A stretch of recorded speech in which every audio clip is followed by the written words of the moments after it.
ಎಂದಿನಂತೆ ನಮ್ಮ ಕಾರ್ಯಕ್ರಮದಲ್ಲಿ ಅಂತಾರಾಷ್ಟ್ರೀಯ ಖ್ಯಾತಿಯ ಗರ್ಭಧಾರಣ ತಜ್ಞರಾದಂತಹ ಡಾಕ್ಟರ್ ಸಿ ಶರತ್ ಕುಮಾರ್ ಅವರಿದ್ದಾರೆ. ಡಾಕ್ಟರ್ ನಮಸ್ಕಾರ, ಕಾರ್ಯಕ್ರಮಕ್ಕೆ ಸ್ವಾಗತ. ನಮಸ್ಕಾರ ಅರವಿಂದ್. ನಿತ್ಯ ಸಂಜೀವಿನಿ ಕಾರ್ಯಕ್ರಮದ ಎಲ್ಲ ವೀಕ್ಷಕರಿಗೂ ನಮಸ್ಕಾರಗಳು. ಡಾಕ್ಟರ್, ಒಂದು ಪತ್ರ ತಗೊಂಡಿದ್ದೀನಿ, ಬಹಳ ವಿಶೇಷವಾದಂತಹ ಪತ್ರ. ಒಬ್ಬ ಯುವಕ ಬರೆದಿರ್ತಕ್ಕಂಥದ್ದು.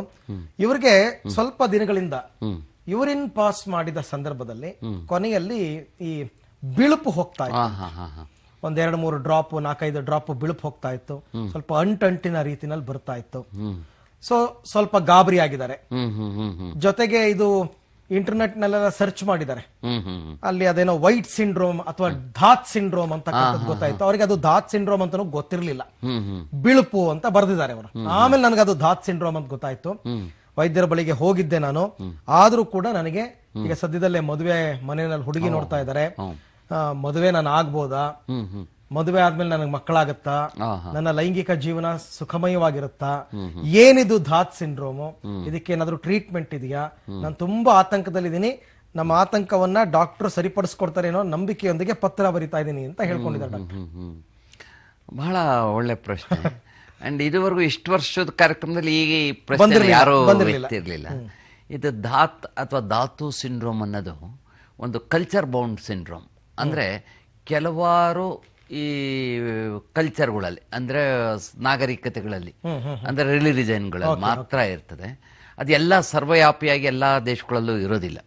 ಎಸ್ಪೆಷಲಿ ಈ ಧಾತ್ ಸಿಂಡ್ರೋಮ್ ಅನ್ನೋದು ನಮ್ಮ ಈ ಸೌತ್ ಈಸ್ಟ್ ಏಷ್ಯನ್ ಕಂಟ್ರೀಸ್ಗಳಲ್ಲಿ ಜಾಸ್ತಿ ಇದೆ. ಭಾರತ, ಶ್ರೀಲಂಕಾ, ಭಾರತ, ನೇಪಾಳ, ಬಾಂಗ್ಲಾದೇಶ, ಸ್ವಲ್ಪ ಥೈಲ್ಯಾಂಡ್, ಮಲೇಷಿಯಾ, ಈ ರೀಜನ್ಗಳಲ್ಲಿ ಇದು ಜಾಸ್ತಿ ಕಂಡು ಬರ್ತಾ ಇದೆ.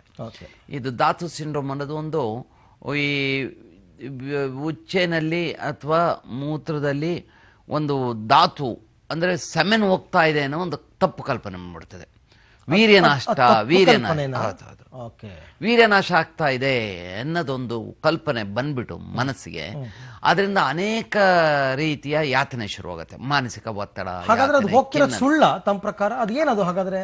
ಈಗ ನಾರ್ಮಲ್ ಆಗಿ ಏನೋ ಹೋಗ್ತಾ ಇರೋದನ್ನ ಅದನ್ನ ತಪ್ಪು ಕಲ್ಪನೆ ಮಾಡ್ಕೊಂಡ್ಬಿಟ್ಟು ಹೋಯ್ತು ಅಂದ್ರೆ, ಈಗ ಉಚ್ಚೆ ಹೋಗ್ತಾ ಇದೆ, ಆ ಉಚ್ಚೆ ಹೋಗದೆ ಅದು ಕೆಟ್ಟದ್ದು, ಇದೇನು ಇಷ್ಟೊಂದು ಉಚ್ಚೆ ಹೋಗ್ತಾ ಐತೆ ಅಂತ ಅಂದ್ಬಿಟ್ರೆ, ಈಗ ನಾರ್ಮಲ್ ಆಗಿ ಸ್ವಾಭಾವಿಕ ಕ್ರಿಯೆಗಳೇನೇನಾಗುತ್ತೆ ಅದೆಲ್ಲ ಸ್ವಾಭಾವಿಕ.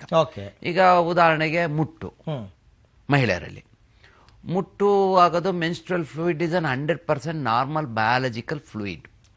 ಅದು ಎಷ್ಟು ತಪ್ಪು ಕಲ್ಪನೆ ಇದೆ ಅಂತಂದ್ರೆ, ಈವನ್ ಈಗಲೂ ಕೂಡ ಎಷ್ಟೋ ಹಳ್ಳಿಗಳಲ್ಲಿ ಆ ಹುಡುಗಿನ ಮನೆಯಿಂದ ಆಚೆ ಹಾಕ್ಬಿಡ್ತಾರೆ ಅಥವಾ ಮೂಲೆಯಲ್ಲಿ ಕೂರಿಸ್ಬಿಡ್ತಾರೆ. ಅವಳಿಗೊಂದು ಇದನ್ನ ಕೊಟ್ಬಿಟ್ಟು ಚೊಂಬು ಕೊಟ್ಬಿಟ್ಟು ಕೂರಿಸ್ಬಿಡ್ತಾರೆ. ಎಷ್ಟೋ ಆಕೆಗೆ ಯಾತನೆ ಆಗ್ತಾ ಇರ್ತದೆ.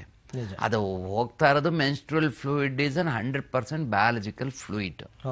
ಅದನ್ನ ತಪ್ಪು ಕಲ್ಪನೆ ಮಿಥ್ಯೆ ಮಾಡ್ಬಿಟ್ಟು ಆಕೆ ಏನು ಅಡಿಗೆ ಮನೆಗೆ ಹೋಗಂಗಿಲ್ಲ, ಮನೆ ಒಳಗಡೆ ಬರಂಗಿಲ್ಲ, ಸ್ನಾನ ಮಾಡಂಗಿಲ್ಲ, ಅದ್ ಮಾಡಂಗಿಲ್ಲ, ಇದ್ ಮಾಡಂಗಿಲ್ಲ, ಜೊತೆಗೆ ಕಾಲೇಜ್ಗೆ ಹೋಗಂಗಿಲ್ಲ, ಇದಕ್ಕೂ ಹೋಗಂಗಿಲ್ಲ, ಆಟ ಪಾಠಗಳಲ್ಲಂತೂ ಇಲ್ವೇ ಇಲ್ಲ. ಇದು ಏನಾಗೋಗುತ್ತೆ, ಜನಗಳಲ್ಲಿ ಒಂದು ಕೆಟ್ಟ ಕಲ್ಪನೆ ಬರ್ತದೆ. ದೇವಸ್ಥಾನಗಳಂತೂ ಹೋಗಂಗೇ ಇಲ್ಲ, ಅದು ಕೆಟ್ಟ ಫ್ಲೂಯಿಡ್ ಅನ್ನೋ ಒಂದು ಮಿಥ್ಯೆ ಬಂದ್ಬಿಡು. ಆ ಟೈಮಲ್ಲಿ ಅವರು ಅಸ್ಪೃಶ್ಯರು,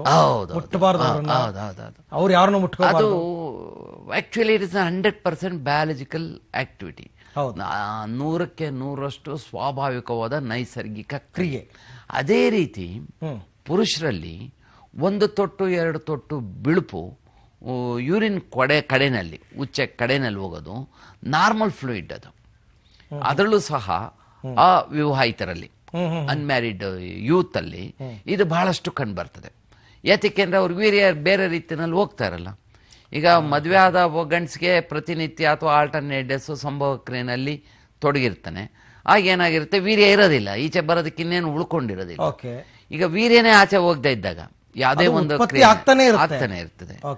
ಒಂದು ಬೀಜದಲ್ಲಿ ದಿನಕ್ಕೆ 1-2 ml ವೀರ್ಯ ಉತ್ಪಾದನೆ ಆಗ್ತಾನೆ ಇರ್ತದೆ. 2 ಬೀಜಗಳನ್ನ ಸೇರಿಸಿ ದಿನಕ್ಕೆ 2-4 ml ವೀರ್ಯ ಆರೋಗ್ಯವಂತ ಯುವಕನಲ್ಲಿ ಉತ್ಪಾದನೆ ಆಗ್ತಿರ್ತದೆ. ಅದೆಲ್ಲೋಗ್ಬೇಕು? ಹಸ್ತಮೈಥುನ ಅಭ್ಯಾಸ ಇದ್ರೆ ಹಸ್ತಮೈಥುನದಲ್ಲಿ ಹೋಗ್ಬೇಕು, ಇಲ್ಲ ರಾತ್ರಿ ಹೊತ್ತು ಸ್ಕಲನದಲ್ಲಿ ಸ್ವಪ್ನ ಸ್ಕಲನದಲ್ಲಿ ನೈಟ್ ಫಾಲ್ ಆಗಬೇಕು, ಸಂಭೋಗ ಕ್ರಿಯೆಯಲ್ಲಿ ತೊಡಗಿದ್ರೆ ಸಂಭೋಗದಲ್ಲಿ ಹೋಗ್ಬೇಕು. ಈ 3ರಲ್ಲೂ ಹೋಗದೆ ಇದ್ರೆ ಇನ್ನೆಲ್ಲಿ ಹೋಗ್ಬೇಕದು? ಅದೇನಾಗುತ್ತೆ, ಯೂರಿನ್ನಲ್ಲಿ ಎಸ್ಪೆಷಲಿ ಕಕ್ಕಸ್ಕೋಬೇಕಾದ್ರೆ ಕಕ್ಕಸ್ ಜೊತೆ ಈ ವೀರ್ಯನು ಈ ಉಚ್ಚೆನು ಹೊರಗಡೆ ಬರುತ್ತಲ್ಲ, ಆ ಮುಖದಾಗ ಏನಾಗುತ್ತೆ, ಕಡೆಯಲ್ಲಿ ಒಂದೆರಡು ತೊಟ್ಟು ವೀರ್ಯನು ಬಂದ್ಬಿಡುತ್ತದೆ.